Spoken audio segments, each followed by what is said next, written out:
दुनिया की दूसरी सबसे बड़ी अर्थव्यवस्था चीन इस समय कई मोर्चों पर चुनौतियों का सामना कर रहा है, जिससे कि उसे अरबों डॉलर का भारी आर्थिक नुकसान हो रहा है। हालिया आंकड़ों और विशेषज्ञों के विश्लेषण से पता चलता है कि चीन की आर्थिक वृद्धि दर जो है वो धीमी पड़ गई है और कई सेक्टर्स में संकट जो है वो गहराता जा रहा है। चलिए जानते हैं कि इस नुकसान के होने की आखिर वजह क्या है।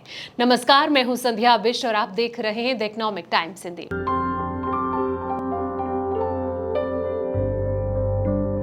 चीन को बड़ा झटका लगा है। चीन को अरबों डॉलर का नुकसान हो गया है। चीन की जो जीडीपी ग्रोथ है इसमें सुस्ती देखने को मिल रही है।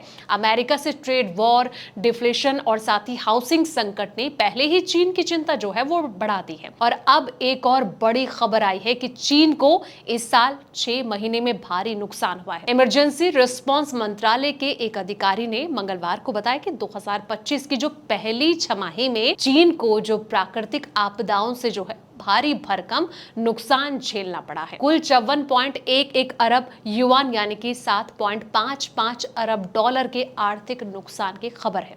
इस पर एक अधिकारी ने एक प्रेस कॉन्फ्रेंस में बताया कि इन आपदाओं की वजह से कुल 307 लोगों के मारे जाने या फिर लापता होने की पुष्टि हुई है, जबकि 21.8 लाख हेक्टेयर फसलें जो हैं वो बर्बाद हुई। बता दें कि दूसरी तिमाही की चीन की जो आर्थिक ग्रोथ है वो धीमी रही है। अमेरिका के साथ ट्रेड टेंशन और लगातार डिफ्लेशन के साथ ही रियल एस्टेट सेक्टर की मंदी ने देश के इकोनॉमी यानी कि चाइना की जो इकोनॉमी है इस पर दबाव बढ़ा दिया है। महामारी के बाद से चीन में घरेलू खपत जो है वो काफी कम हुई है।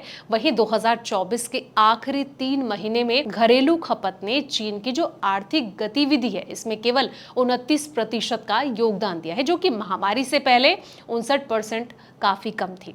बेरोजगारी बढ़ने और वेतन वृद्धि रुकने से लोगों की जो बचत है और खर्च करने की क्षमता है वो भी कहीं ना कहीं प्रभावित हुई है, जिससे कि अर्थव्यवस्था को गति नहीं मिल पा रही है।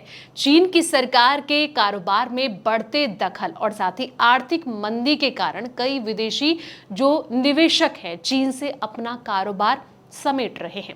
नॉर्वे का सॉवरेन वेल्थ फंड यानी कि NBIM और साथ ही ओंटारियो टीचर्स पेंशन प्लान जैसे कि बड़े निवेशकों ने चीन से अपना जो पैसा है वो निकालना शुरू कर दिया है। कंपनियां भारत, वियतनाम और मैक्सिको जैसे देशों में निवेश बढ़ा रही है, जिससे कि चीन को पूंजी की और साथ ही तकनीकी पहुंच का नुकसान झेलना पड़ रहा है। अमेरिकी टैरिफ और चीन के जवाबी टैरिफ ने दोनों देशों के बीच व्यापार को प्रभावित किया। हालांकि कुछ विश्लेषकों का यह मानना है कि इस व्यापार युद्ध से कहीं ना कहीं चीन को खरबों डॉलर का नुकसान हुआ है और लाखों नौकरियां भी गई हैं। अमेरिका के द्वारा चीन पर लगाए गए जो टैरिफ के कारण चीनी जो मैन्युफैक्चरिंग यूनिट्स हैं इस पर बुरा असर देखने को मिला है, जिससे कि उन्हें भारी नुकसान हो रहा है और कई यूनिट जो हैं वो बंद हो रहे हैं। तो फिलहाल इस वीडियो में इतना ही। जानकारी भरे ऐसे तमाम वीडियोस के लिए आप देखते रहें द इकोनॉमिक टाइम्स हिंदी।